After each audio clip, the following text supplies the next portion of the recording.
I want to quickly talk about diversity because many race realists often talk about it. The left often says diversity is good, and the right or the alt-right often says diversity is bad. I find problems with both extremes, and my answer is somewhere in the middle. Diversity is a good thing as long as everyone within a society are willing to make compromises to live amongst each other. You can't have complete diversity within a society. A culture that allows rape and murder is not compatible with a society that makes rape and murder punishable. That culture will have to make compromises. If it can't, it shouldn't join a society that doesn't allow rape and murder. On the other side of the spectrum, advocating for white nationalism because you believe racial diversity is bad is absurd. I believe the majority of white people are good people. It's not because they are white, because I believe most people in first world countries are good people in general. Just because we disagree with each other, it doesn't necessarily mean the other person is bad. So these white people who are not racist might not agree with white nationalism. That ideology, like black nationalism, is too divisive and impractical. We're in a melting pot right now. The best solution now is compromises from everyone. Of course, the amount of compromises that's needed to be done depends on the culture a group of people associate themselves with. This isn't a white society. This is America. I'm an American like everyone else. I have no ties to Africa. I find it odd to call myself an African American because I've never been there in my life. America is my home country. If you're born in America and live in America, you're just an American. Someone brought this up to me and I agree with the person. You can say I'm black because that's a broad term that includes people with specific physical characteristics. Other than that, I'm an American. So we Americans have to make compromises to live amongst each other. This includes other countries as well. People are capable of change, but agreeing with genetic determinism will not let you see that as an option. Since many race realists believe the problem lies with people's genes, that's their fault for pushing themselves into a corner with unsupported claims. As a result, their ideology won't be of any significance. It will remain a small fringe group, like those who believe in white genocide. There's no objective reason to keep the races integrated, and there's no objective reason to keep the races segregated. Where your biases lie will determine what's right. There's no right answer here, but I believe these specific race realists want racial segregation because of a unique combination of negative emotions and experience. You may dress it up as if you're just going by the facts, but to get to the point where you want to isolate yourself from a group of people is nothing but negativity. I'm keeping it vague because every race realist have their own reason for being that way. It could be fear, hate, disdain, arrogance, and etc. These race realists might call me delusional, ignorant, or anything else along those lines for seeing no good reason for racial segregation. Socially, race doesn't matter to me, and it shouldn't matter. We should treat people as individuals. Yes, race as a category has biological consequences, but it hasn't been proven to matter much in our social lives. If you want to discriminate against other races, I'm not going to stop you. I can't because I don't expect a white nationalist to take anything I have to say seriously. The same applies to black nationalists. Just because you've made up your minds, it doesn't mean we can't have a discourse. After all, I don't place any human above me nor beneath me, regardless of our ideological differences. I believe the majority of people today overall have a better sense of empathy for others. We don't want to see other people suffer. Yes, we still have some ways to go, but I believe having an honest discussion on racism and everyone making reasonable compromises will ease racial tensions.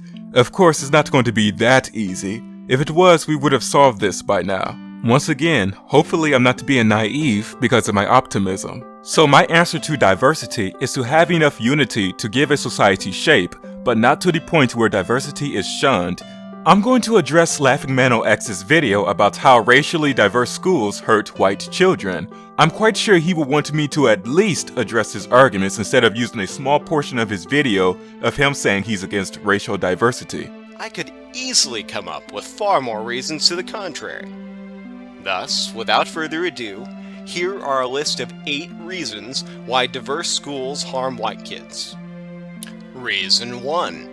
White kids who attend diverse schools are more likely to be victims of crime and violence.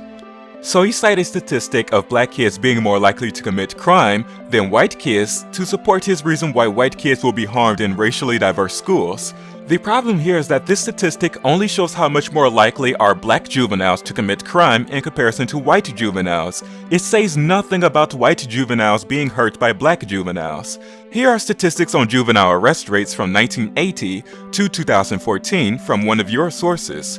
While black juveniles are arrested more than white juveniles, the arrest rates have been surprisingly decreasing over the years, with 2 bumps around 1994 and 2007. It's okay to cite statistics, but make sure you try to be fair about it. You made it sound worse than what it is. The arrests have been declining since 2008. It seems as if you're just picking all of the crime statistics you can find that show black people committing more crime on average than white people, but they don't say anything about diverse schools. You cite a statistic that show black students getting in more fights than white students, but what is the context? This doesn't say anything about diverse schools. It seems to be about schools in general. You then cite statistics on the likelihood of black on white crime in comparison to white on black crime.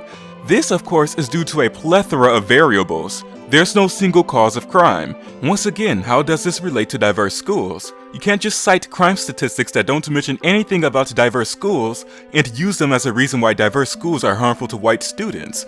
These are just crime statistics for black and white people in general. You're trying to support your reason why diverse schools are harmful to white kids, so focus on diverse schools, not people in general. Different environments influence our behavior, which this statistic clearly demonstrates. When it comes to interracial bullying in diverse schools, culture doesn't seem to explain the entire reason why certain races bully more than others. I'll explain later on in this video. For now, your problem isn't with black people as a whole, it's with a certain group of them. You'd argue otherwise because the problem is with their genes on average, right? DOA data also shows that as the school becomes more racially diverse, racial tensions increase, verbal abuse of teachers increases, classroom disorder increases, student disrespect for teachers increases, gang activity increases, the frequency of cults or extremist groups on campus increases, as does the number of serious violent incidents recorded on campus. We humans have the biological tendency to be prejudiced to outside groups, but learning and experience can take place and redirect the targets of our prejudice and how we act on them. We rely on stereotypes to reinforce our prejudices. In this source, Newberg says, "What we think and feel and how we behave is typically the result of complex interactions between biological tendencies and learning experiences. Evolution may have prepared our minds to be prejudiced, but our environment influences the specific targets of those prejudices and how we act on them. Racism is taught, and when you add that to our biological tendency to be prejudiced, you have people such as yourself. The good news is that racism can be unlearned and certain prejudices can be redirected. I believe if we find ways to mitigate racism as early as possible, we might mitigate the racial tensions that happen in schools. Many people grow up and realize that racism is wrong, but there are those who adhere to it, saying that experience and/or the facts justifies their racism. I'll explain very soon why you might see an increase in disrespect, violence, and disorder in diverse schools. I suspect most reasonable people would agree that a good parent is the kind of person who would actively prevent their child from walking through the bad parts of town. Barring exceptional circumstances, if a parent willingly sent their child through the streets of South Central LA, Oakland, or Detroit unaccompanied, what would that say about them? I don't think you're interested in solving this problem because you seem to rather run away from it and tell white people to stick to an all-white school. It's the same with black nationalists. You're running away from racism instead of taking it on and mitigating it. I'm not saying people should go to diverse schools with the sole purpose of ending racism. That's just impractical. But we should at least advocate for programs to mitigate racism in a child's formative years. Preferably not from an SJW perspective, but somewhere in the middle where it's more reasonable. Racism will always be here, but we can at least keep the non-racist people the majority. About that last bit, your problem lies with specific people with a specific circumstance, not black people as an entire race. So saying diversity in schools is bad because of an increased likelihood of crime and violence from black people is just pandering to the fear of your fellow white nationalists. Of course, I completely understand not going to a place that has a high rate of crime, but the statistics you cited so far didn't really support your first reason why diverse schools harm white children. You just cited crime and school statistics on black and white people in general. The only exceptions were the few statistics that were actually based on diverse schools. I'll address those soon. In my opinion, there's no need to seek out a school with diversity in mind. It shouldn't matter who you're learning with as long as you pass your classes. Most people pick a school that's closest to them, except in cases where parents believe nearby schools are terrible. Reason 2. Diverse areas destroy social trust, not just for whites, but for everyone. Putnam's results were obtained from a nationally representative sample with tens of thousands of participants. What's more, Putnam found that the strong negative relationship between diversity and trust persisted even when he controlled for age, gender, race, affluence, poverty, residential mobility, citizenship, language, commute time, education, home ownership, financial satisfaction, work hours, population density, income inequality, and crime rates. Granted, some of these controls are problematic because they may involve a few of the causal mechanisms by which diversity destroys social trust.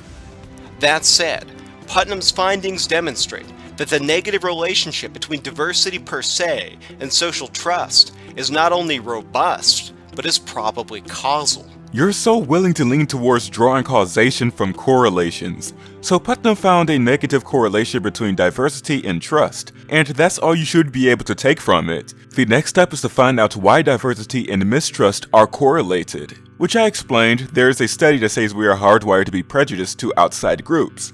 Add racism to that, and now you have mistrust of other races. Me personally, I set certain levels of trust depending on the location I'm at. If I'm in an area that I don't feel safe in or I can't relate to anyone there, I'm not going to trust the people in it. If I'm in a college environment, my level of initial trust will rise a bit because I can relate more to a fellow colleague than a random person out in public, regardless of race. You might say that's anecdotal evidence, but anecdotal evidence destroys absolute claims. You can't say racial diversity causes mistrust if there are situations where people can trust others in racially diverse environments. I believe it's just diversity as in diverse cultures, ideologies, and perspectives. Cultures are often correlated with race, so that might be why race was negatively correlated with trust. It may not have been race alone, but the culture that a certain race often adopts. Statistics never tell you the full story. Diversity like that might be correlated with mistrust because people don't automatically connect with people they can't relate to easily. Time and effort is needed to build trust. This also goes for people within your own race. Since we usually go by stereotypes when it comes to race, we often let that control how we think someone from another race will think and behave. Depending on who you are, that will cause mistrust. Putnam's research was about neighborhoods, and it had nothing to do with college campuses or any other school environment, which I find odd that you're using his research in your video. With this in mind, I believe it makes sense that there will be less trust. There's nothing connecting the neighbors other than we live in the same area, and I believe you need more than that to create trust. Trust in diverse neighborhoods don't automatically happen. Everyone has to make an effort to connect with each other. I don't think Putnam meant for his research to be interpreted as a reason why diversity is bad. He may have found a negative correlation with diversity and trust in neighborhoods, but statistics never tell you the full story.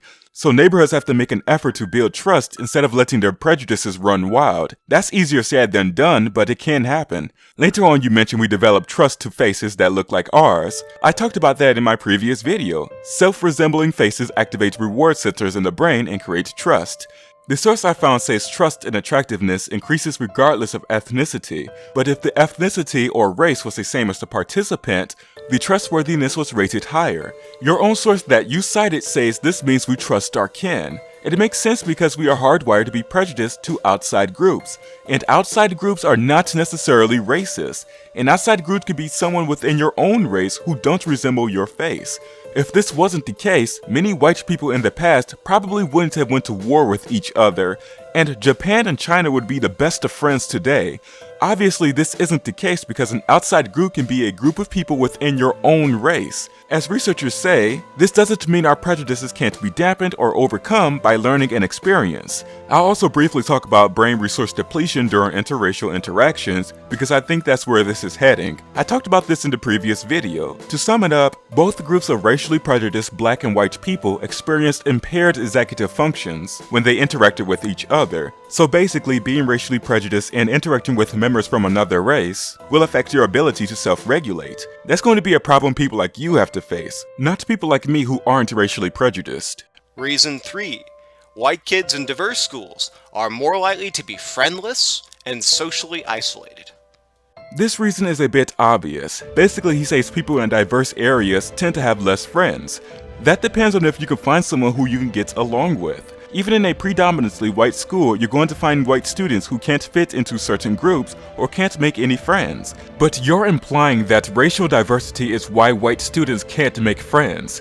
This happens, but not for the reason you make it out to be. Certain cultures are correlated with certain races, and most likely you can't relate to people who hold a different culture than you, at least not right away. Thus, any concerned parent should be dismayed to learn of Putnam's discovery that people in diverse areas tend to have fewer close friends and confidants, a result that holds true independently of a wide variety of social, economic, and environmental factors. As such, it should not surprise us that whites in diverse schools are more likely to be socially isolated and friendless. You once again used Putnam's research for something his research didn't cover. It said nothing about diversity in schools, but in neighborhoods. Then you mentioned that people are more likely to make friends with people within their own race. I read your source and you turned a blind eye to this part. Yes, your own source mentions that about 40% of white Americans and about 25% of non-white Americans are surrounded exclusively by friends of their own race, according to an ongoing Reuters and IPSOS poll, which isn't that bad. Also, more younger Americans are befriending or even dating people from another race. According to the same poll, about 1/3 of Americans under the age of 30 who have a partner or a spouse are in a relationship with someone of another race, compared to the 1/10 of Americans over 30. Only 1 in 10 adults under 30 say no one among their families, friends, or co-workers is of a different race, less than half the rate for Americans as a whole. As it says here, many young people share this sentiment: if you like the same thing I like, then that's all that matters. This is coming from your own source, but you didn't mention any of this. You seem to cherry-pick information from your sources to make it fit your narrative. I found it odd that you cite this source, but didn't mention anything within it. But I think I know why. You read the title and ran away with it, didn't you? I want to overlook this as you being lazy, but it actually gets worse later on. So basically, younger Americans are not as racially prejudiced as the older ones. If we can relate to someone, then that person will potentially be a friend. You even mentioned as an example that a white student couldn't make friends because the student had nothing in common with the Hispanic students. Since culture is not bound by race, the problem isn't race. The problem is that you couldn't relate to certain people. Your friend is going to be someone you can get along with regardless of race. If you have a racial prejudice and you allowed that to prevent you from befriending a black student who has a lot in common with you, then that's your fault. After all, a lengthy study that looked at the effects of desegregation on interracial friendships in Riverside, California, eventually concluded, quote, "After 5 years of desegregation, and after most of the 4th to 6th graders had been desegregated from the beginning of their schooling, minority children were less likely to be chosen as friends by whites than at the beginning of desegregation." You're being very misleading here. You're bringing up white children not befriending minorities during the segregation era. Schools were desegregated in 1954, and your source is talking about 5 years after the desegregation of schools. How is 1959 representative of 2016? These white children were growing up in a highly racially prejudiced society, so of course that would affect their actions. You're not considering the context of the time being referred to here, or you're trying to make this representative of today. Also, just because a law has been passed, it doesn't mean everyone is going to change overnight in accordance to the law. We can use same-sex marriage as an example. Even though same-sex marriage was legalized in 2015, there are still many people today who are against it. However, the people in favor of it are increasing and the people against it are decreasing.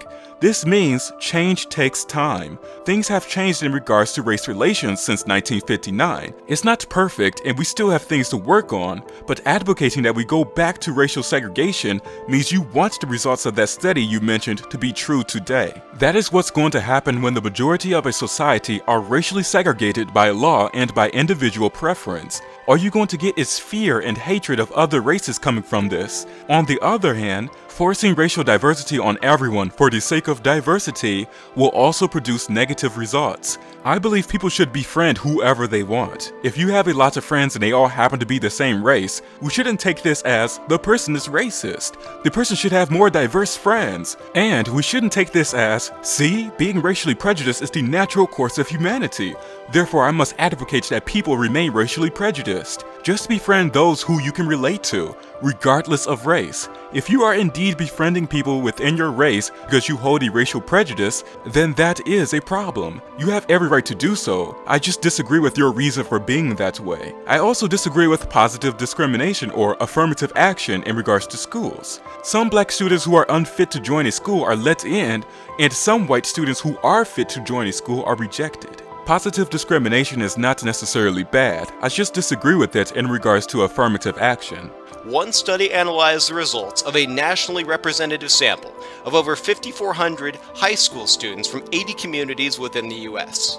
They found that after controlling for sex, race, age, parental SES, family structure, immigration status, shared extracurricular activities, grade point averages, school attendance, drug abuse, friendship reciprocity, and friendship closeness, that interracial friendships were still more likely to fail relative to monoracial friendships. In the source you cited, it says interracial friendships are less stable than same-race friendships, even after controlling for a variety of contextual and dyadic characteristics, such as school racial composition and friend similarities in attitudes and behaviors. Dyadic similarity aside from race are weak predictors of friendship stability. A dyad is a group of two. A pair of individuals in a dyad can be linked via romantic interest, family relation, interest, work, and etc. So the second finding mentions that dyadic similarities are weak predictors of friendship stability.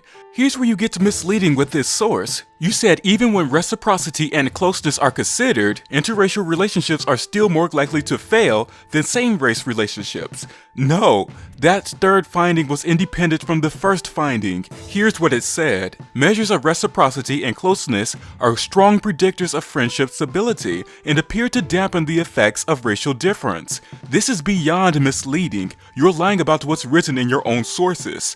Your source even says that more attention should be paid to the quality of interracial friendships, as measured by the degree of reciprocity and closeness, because they are strong predictors of friendship stability. I won't use this to discredit everything you say, but I will take everything you say with a grain of salt until I check your sources. Since this abstract you cited don't mention anything about parental socioeconomic status, age, immigration status, grade point average, drug abuse, school attendance, family structure, or sex, I'm not sold on that if it's coming from you. You seem to let your bias distort what's actually being said in a source, and you misinterpret them. Unfortunately, it doesn't end here. Reason 4. White kids in diverse schools are more likely to be bullied. While it may be inevitable that kids will bully each other, a good parent is the kind of parent who's prepared to take reasonable action to prevent their child from being needlessly bullied. So he cites a source that says students in diverse schools are 2 times more likely to be bullied by someone of another race than they are to make friends of a different race. Black and Hispanic people are more likely than white people to be bullies. White people are more likely to be victimized by bullies. Black people are more likely to bully white people than the other way around. Black people are the worst offenders. Controlling for socioeconomic status, family conflicts, neighborhood disorder, low school achievement, depression in regards to conventional authority did nothing to reduce the offense gaps between Hispanic, Black, and white people. Bullying makes Black and Hispanics far more popular in school than white people. School diversity increases the risk that any student will be bullied. All culture-only theories put forward to explain racial differences and rates of bullying fail to explain group differences between Black, white, and Hispanic people. This all seems compelling, but I'll explain that he is mixing truths with flawed interpretations. Only one of his bullet points was completely wrong. I'll be using your source to explain the previously mentioned points, because you didn't mention what the researchers thought about their findings. You just made bullet points and talked about the results of the research in a way that makes it seem racial differences are the problem here. This source comes from Robert Ferris. He says African Americans and Latinos are significantly more aggressive towards their peers than are whites, and that this difference cannot be explained by any of the wide range of variables included in this analysis. While the findings were consistent with cultural theories of racial differences, the data cannot be interpreted as confirming these cultural theories, as there are too many potentially explanatory variables that could not be included. This doesn't mean cultural theories can't explain the racial differences in behavior. It means that this data can't be used to confirm them. You've misinterpreted that point. So one likely explanation of the racial differences is based on the idea of bullying as an instrumental behavior, rather than an emotionally based cultural reaction to a history of oppression, meaning they are bullying to reach a goal, such as to achieve a reward or remove a punishment. While bullying others increases a bully's popularity in general, Black students and other minorities experience much greater benefits to bullying. It's much greater than white students. Saying closeness to family, school attachment, and believing in conventional values all make bullying less likely seem to miss an important aspect of bullying. It is often perpetuated by seemingly normal students who are relatively popular, have attractive friends, and are active in their school. What these bullies seem to have in common is that they appear to have some degree of status insecurity, which is positively related to bullying. They're in the middle range of the popularity distribution, so their status has greater ambiguity than that of either the most popular or the least. They also have friends who are attractive and who place great emphasis on being popular, potentially creating pressure to attain or maintain high social status. This is plausible. Peer pressure in schools is intense. Once you're at a certain status in school, you don't want to lose that and make things harder for you. This analysis supports earlier findings of homophilia among bullies, which means the bullies have a tendency to associate and bond with similar individuals. It extends our understanding of social influences by considering not just the aggressive behaviors of friends, but their appearance and the value they place on popularity as well. It is also stated that this paper failed to explain the higher levels of bullying perpetrated by Black and Latino students despite inclusions of various variables. There are undoubtedly a number of explanations that could not be tested, and we cannot conclude definitely that higher rates of bullying among minorities is not mediated by other factors. So Black and other minority students enjoy especially large status gains as a result of bullying. This suggests a fairly simple instrumental reason for the racial differences, but it also raises the question of why minorities see greater status increases after bullying others. We can speculate on why this is, so my guess is that perhaps this idea of conquering others seems appealing to bullies. And what do you know? Your source says that the adolescents with more friends tend to bully those with less. Those who are more physically developed pick on those who are less developed, and attractive kids victimize the unattractive ones. So status differences matter, and the strong dominate the weak. But the researchers also found that adolescents tend to pick on those of similar social status, and that this effect was stronger than that of the differences in the number of friends. This suggests that bullying is most likely to occur between kids who are in the middle of the social hierarchy and who are closely connected but of unequal coolness. I already explained why white students often stick to white students and so forth for other races in diverse schools, but here's your own source saying what I'm saying, that our prejudices help explain racial homogeneity in friendship circles of adolescents and adults. Once again, this can be mitigated. Since culture isn't excluded as a possible explanation, but don't seem to explain everything, perhaps more of the explanation lie in the schools themselves. If teachers, school faculty, parents, and students take a strong stance on no bullying, then this will mitigate it. I've been in two types of schools, a public school and a charter school. I was bullied in the public school, but I wasn't in a charter school. Perhaps the school environment will also determine whether or not bullying will be prevalent. Since many predominantly white schools offer a better learning environment than predominantly Black schools, it helps explain parts of the reason why less bullying will occur in predominantly white schools. So I think diversity is correlated with more bullying because many schools with predominantly minority students offer poorer learning environments. So by moving to a poorer school, you increase your chances of bullying in America at least. Most likely everything is going to be more lax and less bullying prevention will take place. This might also explain part of the reason why disorderly conduct, violence, and disrespect take place in schools that don't enforce effective measures to prevent these. Of course, the culture that many of these students adopt may explain parts of the reason too. This is my take on it, by the way. The social dynamics of the students in the schools, the culture that the majority of the students adopt, and the environments that the schools offer may play a major role as to why bullying in general is more prevalent in some schools more than others. These factors may also explain the problems I previously mentioned. I'll now talk about victimization risk. In another source that you cited from Laura Hanisch and Nancy Guerra, findings reveal that risk for being victimized by peers varied by ethnicity and by school context. Hispanic children had lower victimization scores than did either African American or white children. These findings, however, were moderated by school context, such that attending ethnically integrated schools was associated with a significantly higher risk of victimization for white children, followed by African Americans than Hispanic children. We recommend that these findings not be interpreted as evidence of biological or genetic differences in victimization risk among African Americans, Hispanics, and whites. Indeed, genetic factors account for more differences within ethnic groups than between them, and socio-cultural factors such as cultural values, socialization practices, and social and structural forces are more useful in explaining differences in social interaction patterns.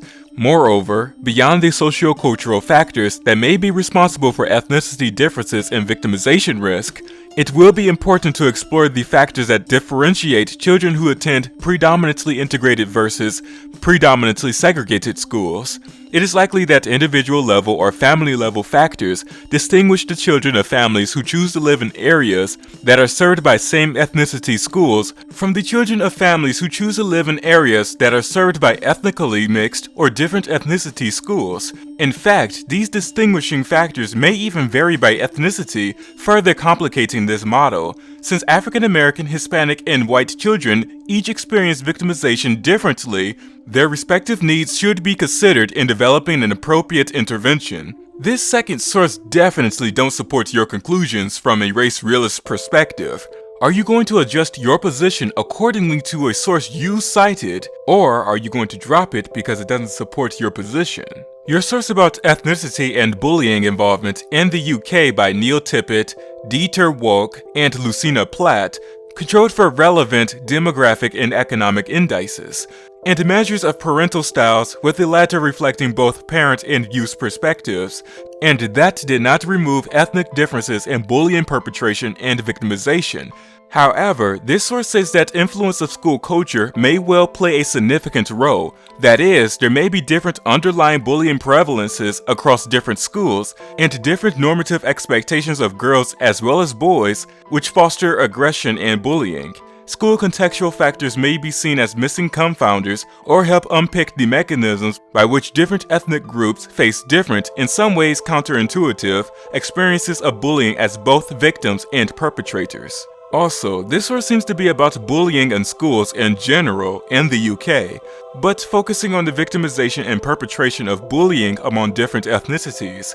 It's not specifically about racially diverse schools. If you are using this source because it says brown people bully more than white people, and white people are more likely to be bullied, then it doesn't help your main argument. You might think otherwise because you think monoamine oxidase A and higher testosterone explains the gap, right? If so, you, like many other race realists, fail to realize that genes don't work in absolutes when it comes to our behavior. There's a complex relationship between biology, environment, societal expectation, and your morality that determines your behavior. None of your sources say they confirm biological differences explaining bullying behavior. The kind of information from the third source I mentioned requires school context. Once again, different environments influence our behavior. This source tells you that school contextual factors weren't addressed in this study, and this seems to be very important. To summarize this, your bullet points were truths mixed with flawed interpretation. The only one that was completely wrong was you saying cultural theories couldn't explain the differences in bullying among races. I believe culture explains part of the problem, not all of it. Reason 5. In diverse schools, white kids are less likely to be happy. Basically, diversity decreases happiness. You're drawing causation from correlation again. So diversity is correlated with less happiness, but why is there a correlation there?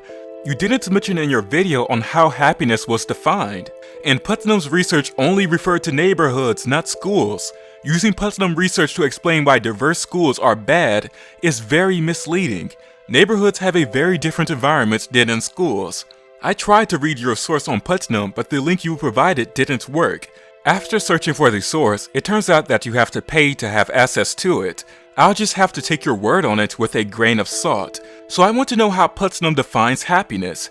With this being said, I can't really address this part of the reason because it's built on a misinterpretation of Putnam's research. Also, how can you isolate the effect of race on happiness from the many other variables that affect happiness? I believe this is too broad and you're making the assumption that racial diversity causes unhappiness. I wouldn't jump the gun on this if I were you due to questionable methodology. The other part of the argument is just a repeat of an earlier one. Humans are hardwired to be prejudiced, and when you add racism to that, you got racial tensions. Once again, this can be mitigated with reasonable compromises from everyone. I have no problem befriending a person from another race. Reason 6. White kids are more likely to commit suicide while attending a racially diverse school. Over several years, studies have consistently found that whites are far more likely than blacks to commit suicide. Once again, correlation does not imply causation. I know you said white kids are more likely to commit suicide while attending a racially diverse school, but you're using this point to paint a narrative that just being around other races increases a white student's chances of suicide. Also, you didn't mention any study for this reason, so I'll take it as you pandering to the fear of your fellow white nationalists again. Reason 7. When whites attend racially diverse schools, they are less likely to be charitable and cooperative. After all, studies have shown that within the United States, states with more diverse populations tend to give less assistance to the poor. What's more, at the international level, countries with more diverse populations tend to spend less of their income on public goods, charity, and assistance to the poor. You found a correlation between two variables, but it doesn't mean one caused the other. There are confounding variables present here. Later on you cite Putnam again, but it's still just correlations. You can't say diversity caused people to be less charitable and cooperative. That's not scientific. Do you even consider other possible explanations before resorting to race? You're just finding correlations and trying to draw a causation from them so you can make racial diversity be the enemy of white people. No, racial diversity is just the enemy of people with a racial prejudice.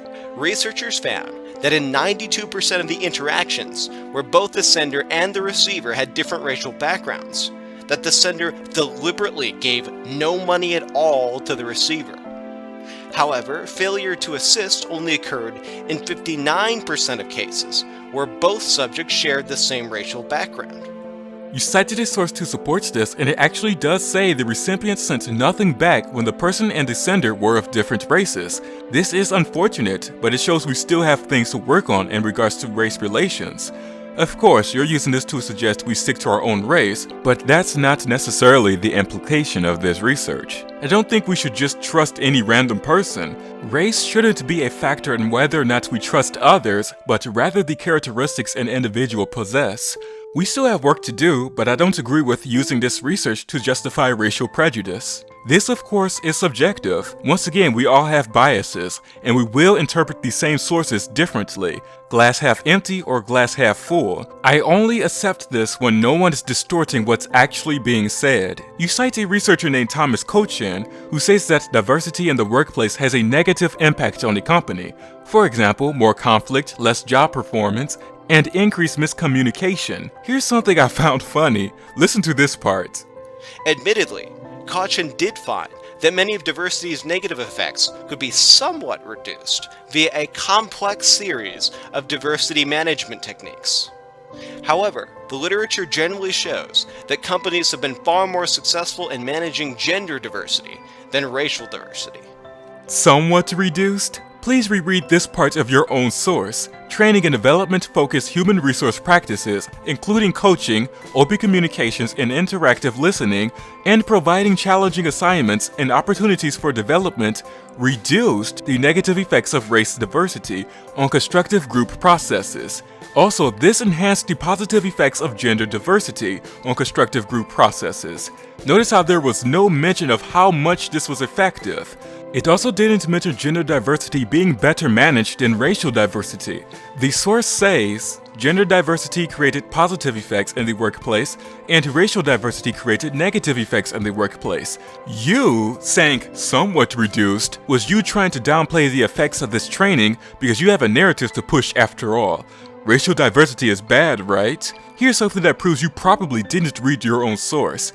The negative relationship between racial diversity and group processes was, however, largely absent in groups that received high levels of training in career development and diversity management. This is another example of you cherry-picking information in your sources to make it fit your narrative. In some cases, you lie about what your sources are actually saying.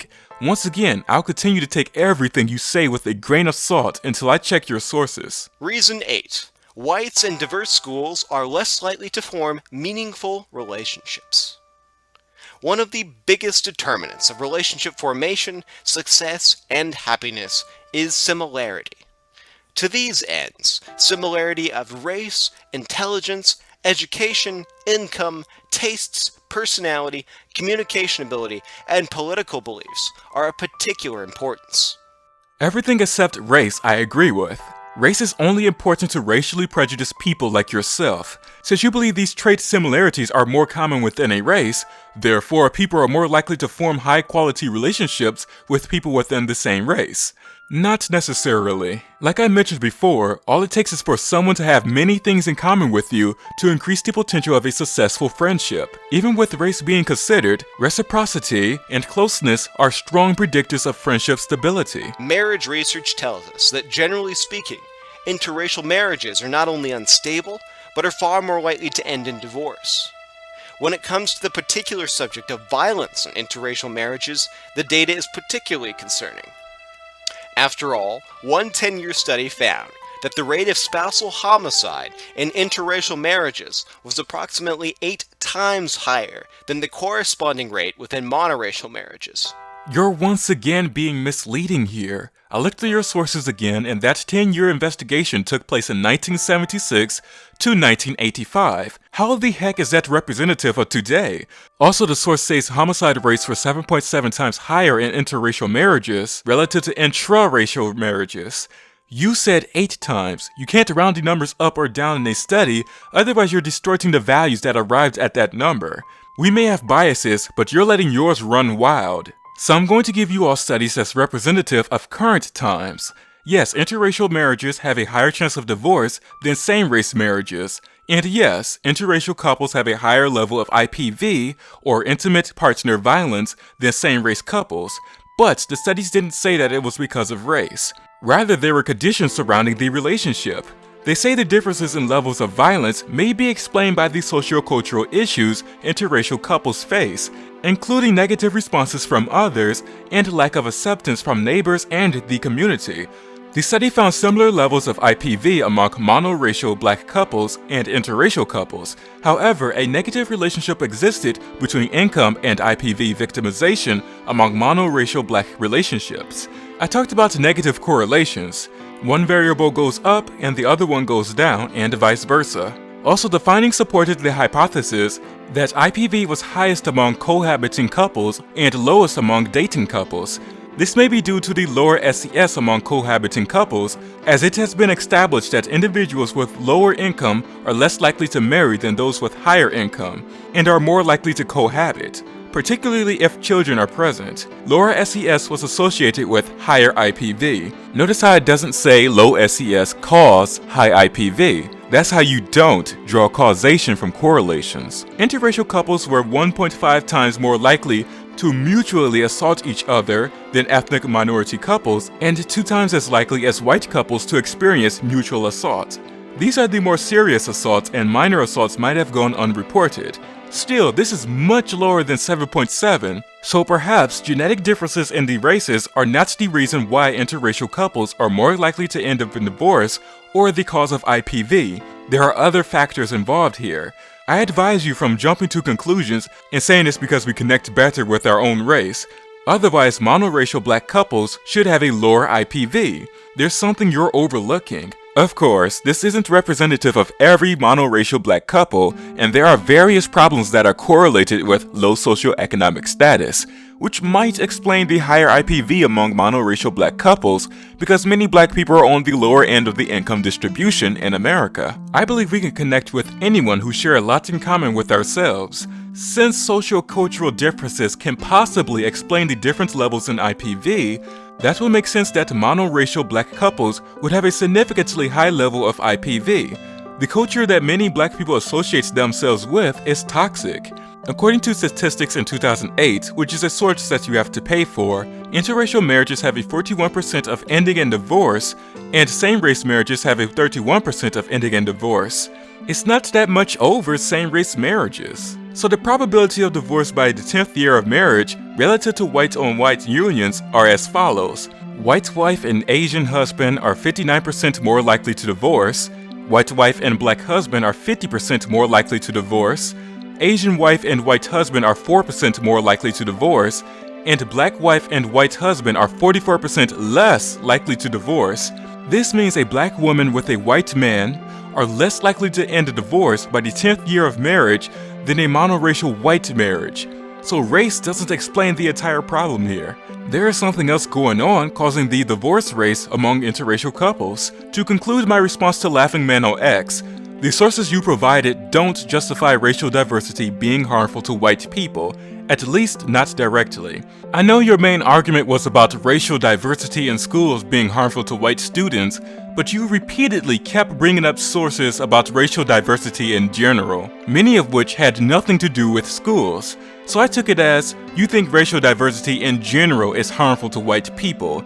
Even though LaughingManOX lied about what was written in a few sources, misinterpreted and/or cherry-picked information in many of them, this does not discredit everything he says. This only holds true for this one video of his that I addressed. The other video I addressed just had a weak argument towards the end. I don't look down on him for doing this, I'm just disappointed. Once again, everyone has a bias, but try to be honest when interpreting sources. I can overlook a mistake or two, but you've made far too many for this to be a mistake. I personally don't think this was a mistake, but perhaps you can clarify whether this was a mistake or not, if you choose to respond.